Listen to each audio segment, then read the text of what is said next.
네. 가벼이 좀 해봅니다. 네. 그러니까 저는 이제 조금 어쨌든 이제 종합을 해보면 일단은 그 비화폰을 반드시 수사를 해야 되는 포인트가 있고요.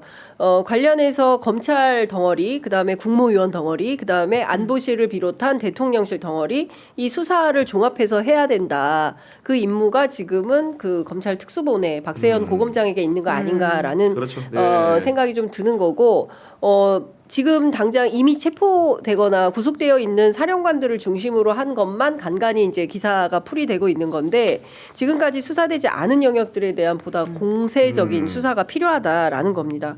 노상원도 입을 열지 않는 것 같은데 예. 입은 꿈이 커요. 예, 선거제도, 국회를 완전 이거 뭐 일부 나온 거긴 네. 한데 동아일보 단독 보도인데요. 국회의원을 봉사직으로 변경하고 모든 특혜를 폐지한다. 이거 국민들이 막 환호하고 좋아할 것 같잖아요. 그렇지 않습니다. 예? 그리고 국가 선거구를 조정해 버리고 선거권, 그러니까 투표권도 뭐 제약을 하려고 했었던 거 아닌가라는 생각이 좀 들기도 하고요. 계엄을 실행하게 되면 시내에 군복 입고 다니지 말고 사복 입고 착용하고 다니고. 그리고 실미도에 하차한 다음에 이동간 그 적정한 곳에서 폭파하도록 한다. 예. 그다음에 헌법 개정을 하려고 했어요. 그래서 3선이 가능하게 하고 국가안전관리법을 네. 제정하려고 했다. 어마무시합니다. 예, 그리고 중국과 러시아 그렇게 미워하는 중국에 이게 제일 대해서 웃겼어요. 네. 선거제 중국하고 러시아처럼 하려고 했던 거예요. 사실은 친중이 여기. 아니, 진짜 그러니까, 친중이네. 네. 예? 아니 중국 러시아 선거제도 연구라는 대목이 있다라는 건데 네. 지금 중국 공산당이나 러시아의 푸틴 집권기 같은 경우에는 사실상 유사 독재 독재죠. 시스템인 예, 거죠. 그런 그렇습니다. 건데 이런 시스템, 선진 시스템을 반국가 세력의 선진 시스템을 진짜. 도입하려고 했다는 발상 자체가 예. 정말 기함을 토합니다. 예. 그렇습니다. 지금 이제 이런 거 다 망상이다. 그리고 노상원 혼자 한 이야기일 거다라는 식의 주장으로 몰아가려고 하는 것으로 보이는데요. 근데 그렇게 간단하게 보기가 어렵다라고 하는 게 지난번에 이제 국회에 나와서 증언했던 전직 그 노상원의 동료가 있지 않습니까? 네. 2016년에도 HID 요원들 이미 임무가 끝나니까 폭사 지시했다라는 식의 그러니까, 이야기를 한 네. 바가 있습니다.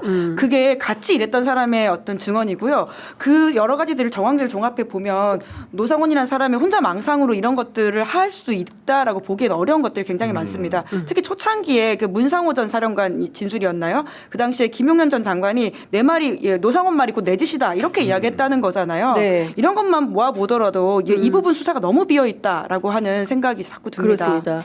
또 하나는 그 외환, 그러니까 이번 계엄의 본질은 외환이다. 그러니까 북한을 자극하거나 공격하거나 해서 어쨌든 북풍을 유도하려고 했었던 거 아니냐. 네. 그래서 사실은 특검에 이 내용도 포함이 됐었는데 이것도 빼라고 해서 지난번에 뺐는데 이거 사실은 굉장히 중요한 포인트입니다. 실제로 수첩에도 내국인 사용 시 수사를 피하기 어렵다거나 네. 뭐 전문 프로가 필요하다거나 이런 대목이 있는 거고 결국 중국과 함께 북한을 활용하는 방안을 고민했던 것들이 네. 나와 있습니다. 예를 들면은 무엇을 내줄 것이고 접촉 시 보안 대책 이게 내국인 상대로 작전을 할 때 하는 내용이 아니지 않습니까? 누가 보더라도 북한이라든가 중국 세력을 염두에 두면서 보이는 것이고 네. NLL 인근에서 북의 공격을 유도하거나 아예 북에서 납포 직전 격침시키는 방안 네. 이런 내용도 수첩에 있다라는 거거든요. 그렇기 때문에 그 외환 부분은 내란과 별개로 특검 수사가 반드시 필요해 보입니다. 그렇습니다. 네. 그러니까 결국 본인들의 비상계엄의 정당성을 사후적으로 만드는 작업들이거든요. 그러니까 아니 나라가 비상사태가 아닌데 왜 계엄을 선포했냐 이것에 있어서 뒤늦게 비상사태를 만들어서 우리가 정당했다. 그리고 부정선거로 당선된 국회의원들은 다시 다 잡아놓고 새로 선거하고 심지어는 나중에 개헌하고 후계자까지 작업하겠다라고 하는 그 아주 후계자는 그랜드 플랜. 김건희 통일 대통령이라는 거잖아요. 지금 그런 의혹들이 있죠. 근데 아. 워낙 수사가 안 되다 보니까 그것도 아직은 의혹 아니 수준이긴 후계자분이 한데 짱짱한 거 아닙니까? 김용현 전 장관도 있고 그러네. 이상민 전 장관도 노상원도 있고, 한 번 하는 거 아니야? 노상원 전 사령관도 있고 네. 김건희 여사가 아. 용서 안 할 것 같은데요. 감히라는 생각으로. 감히. 예, 예. 아니 근데 저는 그 이제 저희가 조금 이따가 조금 더 얘기를 하겠지만 이 오물풍선을 가지고 국지전을 준비하라고 했었다. 서울신문 단독 보도인데요. 이거를 계엄 5일 전에 지시를 실제로 했다는 겁니다. 이것을 방첩사의 안보실장이 직접 검찰에 소환 조사에서 그렇습니다. 진술한 내용을 이제 검찰이 확보를 한 건데 이 실장이 검찰에서 뭐라고 얘기를 했냐면 그 지난해 11월 28일 방첩사령부 A 과장으로부터 오물풍선이 국지전으로 확대될 수가 있다라는 전화를 받았다는 거고요.